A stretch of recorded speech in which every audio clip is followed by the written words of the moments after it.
I think they call themselves a European-influenced cafe. But like all other European-influenced cafes in the United States, they're probably run by Israelis. So it's okay. It's a fact. We're okay with it. We've shown you all of them. It's a thing. There's a little bit of that Middle Eastern influence, but it's Italian. They got a pastas, they got a things, they got a things. Right off the highway, right before the airport, on the way back from the airport. It's a place to really chill, do your Florida without being in Miami. We are at Grand Cafe, Hollywood, Florida.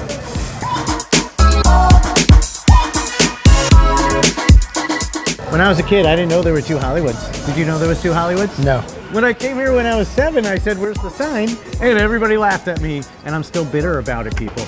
That's Hollywood, California. I'm still mad at you. A couple cousins know exactly what I'm talking about. Stuffed mushrooms, I don't remember. Do you eat mushrooms? For you, I will. Well, I asked them to put extra vegetables all over it just for you. For you, I won't. This is real commitment. A stuffed mushroom to me is one of those mid-brunchy kind of proteiny, because it's that mushroom has that meaty, but you still have your cheese. You can still kind of morning it up. You eat it. You tell me what you think. I'm not talking. Cut. Sometimes we find the cheese gets like homogenized, so it all just tastes kind of like cheese. And there's no real depth of flavor or differentiation in the cheeses that they're using because it just turns into melted cheese. It's a cheese chillin'. It's a cheese chillin'. Oh, he's so good at this, guys. He's so good. That's going to be a recipe coming up in the cookbook. They're using a very good Parmesan in chairs. I can tell you that right now. Very good Parm in there. A real Parm. And you can taste every nuance of every cheese. They have a croissant sandwich. They have their classic, which is the egg and cheese. This is something I make for myself at home. Is if you have never had fried egg, cheese, cream cheese under, and smoked salmon in a croissant, and you've never done it right. And you ain't never had this before. I happen to love eggs and lox. An omelet with like a little bit of dill, eggs, and lox in it. Fantastic. You can't heat up the lox though, so you have to put the lox in right at the end and fold it over so it's not hot. Hot lox freaks me out. But having lox in the cream cheese and then that egg and the croissant, it's butter, butter, butter, cream, smoke, salt. Oh, it's so good.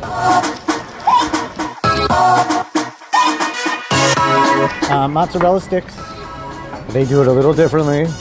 It's a triangle. Oh, why didn't you say so? I happen to like the triangle better because I think it adheres, it sticks better, you get a better crust, and you don't get that mozzarella stick leakage.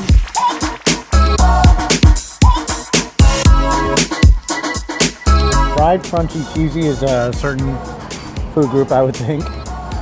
But also, you see there's no leakage, it's a full, we didn't lose any. I think there's more surface here in the stick, there's more crunch, there's more cheese. I'm very partial to these triangles at this point. Also, they served it with salsa, which is excellent. They had something called tuna shawarma. I'm excited to try this because I think if you were to take ahi tuna, shawarma it up, it should work. The science is there. The science is there. It's the first time I've ever seen it before. So you're going for a French fry first? Shawarma has like a certain texture, flavors, right? The burnt, the crisp, the crunchy. And what it does is it envelops the meats that it's cooked in. But since this is not shawarma that's tuna, this is tuna that's shawarma, you're eating the tuna first. So you get that clean, clear tuna. You can tell it's a fresh tuna. And then you have those shawarma spices creeping in. I got my sandwich. This is Judd's sandwich. What? What's this called? Croque Madame. A croque madame. So this is your shot. You get to eat this one and tell us what's up. Yeah! Really just a buttery bite, and I strongly recommend it. I really think you should have taken a bite also.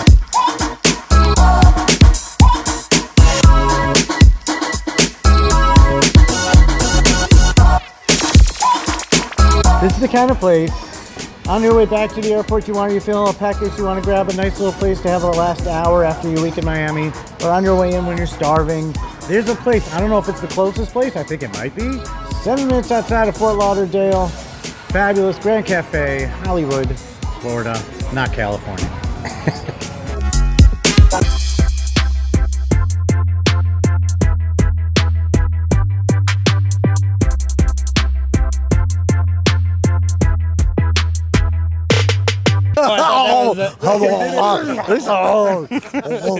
Oh,